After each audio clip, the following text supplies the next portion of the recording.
Assalamualaikum dan salam sejahtera para pelajar kesayangan cikgu semua. Cikgu berharap agar kamu berada dalam keadaan sihat sejahtera. Pada hari ini, Cikgu Ayuni akan menyentuh tentang pembelajaran topik bab 10 di dalam Pemasyuran Kemerdekaan Sejarah tingkatan 4. Antara subtopik yang cikgu akan fokuskan pada hari ini ada dua, iaitu detik-detik pemasyuran kemerdekaan negara dan kesan kemerdekaan terhadap negara kita. Bagi objektif pembelajaran, cikgu berharap agar pada akhir pembelajaran nanti kamu semua dapat menjelaskan detik pemasyuran kemerdekaan yang berlaku beserta contoh. Seterusnya, kamu dapat menguraikan 3 kesan kemerdekaan dari sudut politik, ekonomi dan juga sosial. Seterusnya, kamu dapat menilai keunikan kemerdekaan negara dengan menjelaskan rasa bangga.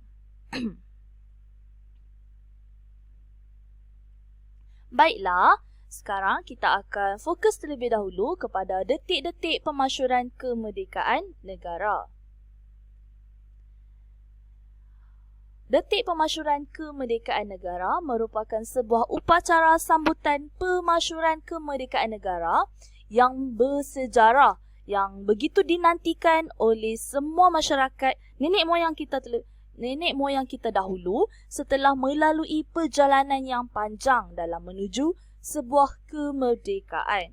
Permulaan sambutan ini diraikan pada malam 30 Ogos 1957 di Padang Kelab, Selangor. Menjelang tengah malam 30 Ogos 1957, jalan begitu sesak dengan kereta, bas, beca, basikal serta pejalan kaki di Bandar Kuala Lumpur. Mereka ini menuju ke Padang Kelab Selangor untuk bersama-sama meraikan sambutan malam kemerdekaan. Dan suasana malam pada malam tersebut penuh meriah kerana diterangi lampu hiasan dan juga kedai dibuka sehingga larut malam.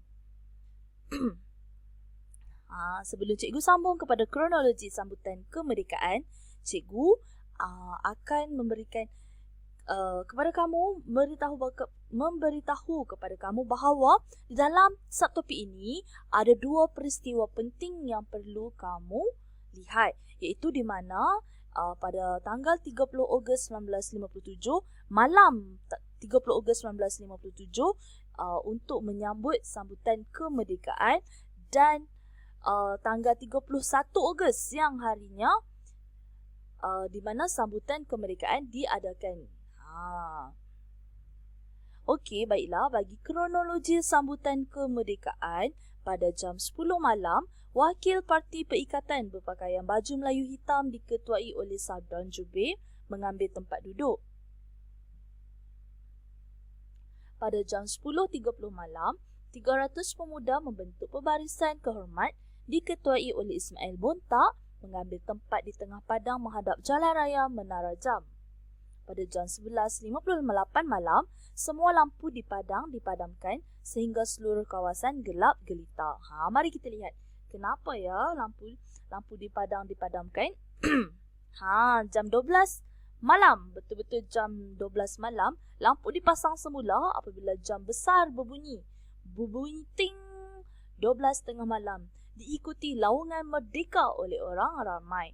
Tunku Abdul Rahman ketika itu telah dibawa ke atas pentas dan bendera Union Jack, nampak tak bendera Union Jack yang cikgu letak gambar ni, diturunkan oleh Tahir Abdul Majid dengan lagu God Save the Queen, dan bendera kita, bendera Persekutuan Tanah Melayu Jalur Gemilang, dinaikkan dengan lagu Negaraku.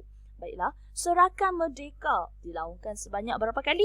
7 kali. Tunku Abdul Rahman memberikan tabik hormat semasa bendera Persekutuan Tanah Melayu dinaikkan.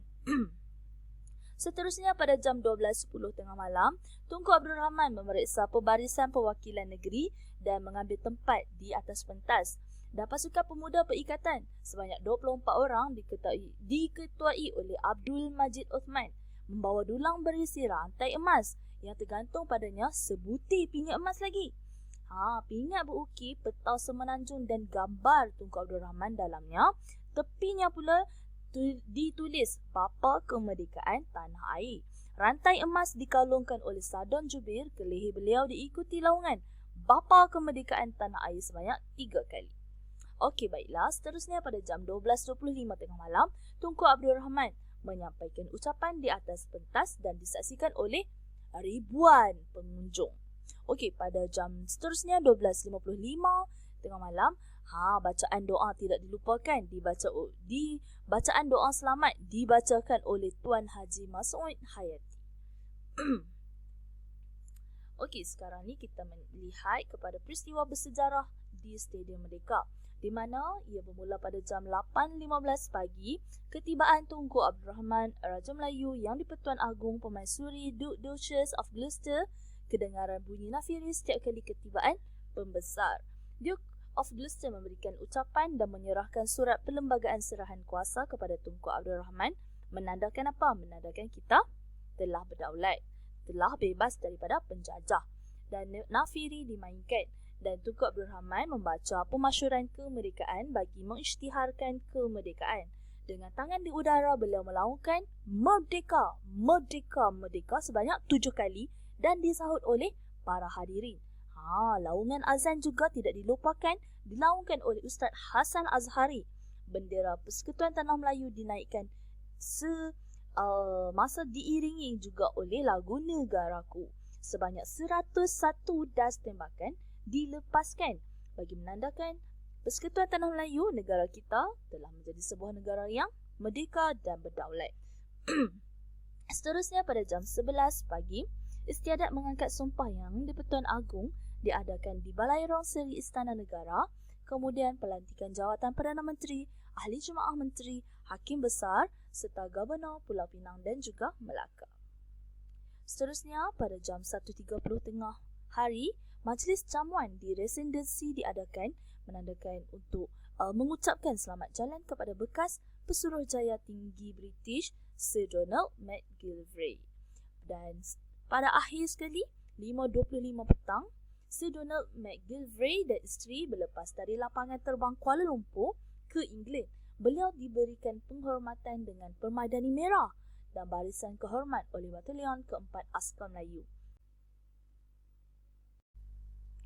Baiklah, seterusnya kita akan menyambung kepada subtopik yang kedua, iaitu kesan kemerdekaan terhadap negara kita. Bagi kesan kemerdekaan terhadap negara kita ini akan dibincangkan kepada 3 aspek, iaitu aspek politik, ekonomi dan juga sosial. Bagi kesan dari sudut politik, yang pertama, pengamalan sistem raja berperlembagaan di mana Yang di-Pertuan Agong telah menjadi ketua utama negara dengan bidang kuasa tertentu.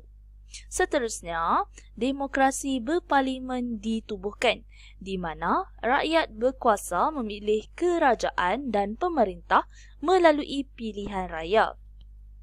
Dan rakyat berhak bersuara untuk menentukan hala tuju masa depan bahtera negara.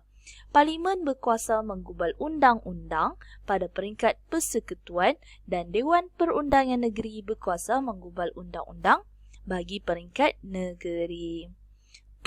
Kesan politik yang seterusnya dalam pentadbiran negara, di mana Tunku Abdul Rahman telah menjadi Perdana Menteri Persekutuan Tanah Melayu kita yang pertama.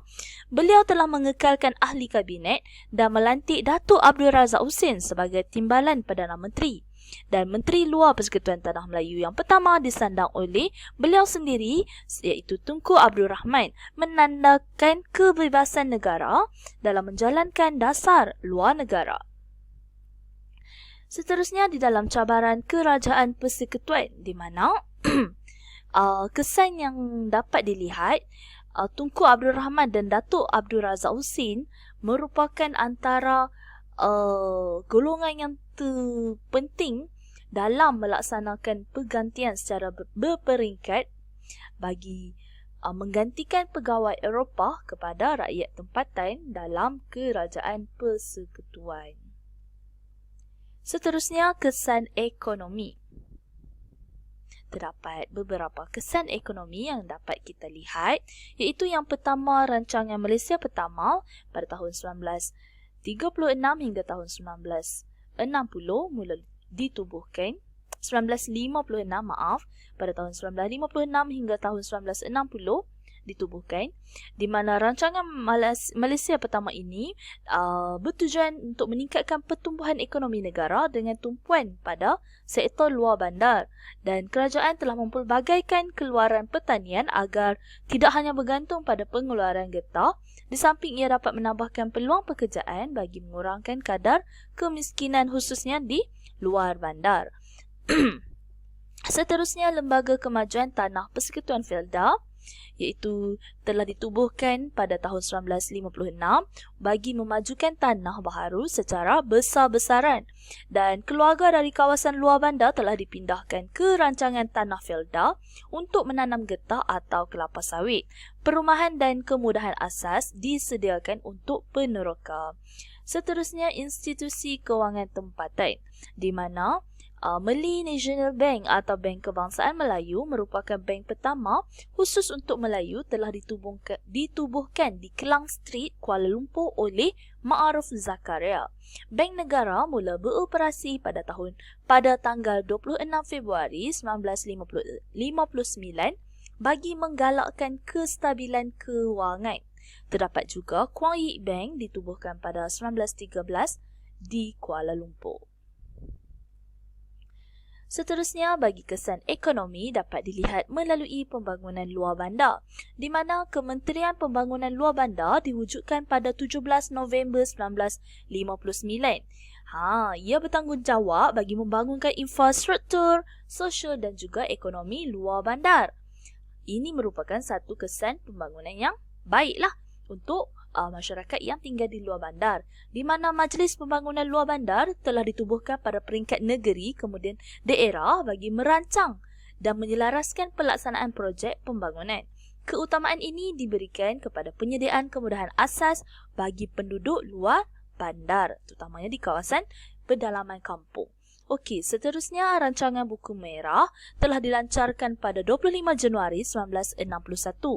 Ia mengandungi projek kemudahan asas di mana pemantauan dan maklum balas berdasarkan rekod yang terdapat dalam Buku Merah ini diletakkan di dalam Bilik Gerakan Kemajuan Negara pada peringkat daerah, negeri dan juga pentadbiran pusat. Akhir sekali, kita lihat pada kesan sosial. Kesan sosial juga dilihat melalui aspek pendidikan. Dari aspek pendidikan, kerajaan telah mengeluarkan Penyata Rahman Talib bagi mengkaji semula Penyata Jawatan Kuasa Pelajaran 1956, di mana penyata ini memberikan penekanan kepada bahasa Melayu sebagai bahasa pengantar di sekolah. Seterusnya, Penubuhan Dewan Bahasa dan Pustaka (DBP) ditubuhkan pada 22 Jun 1956 di Johor Bahru, Johor sebagai sebuah jabatan di bawah Kementerian Pelajaran.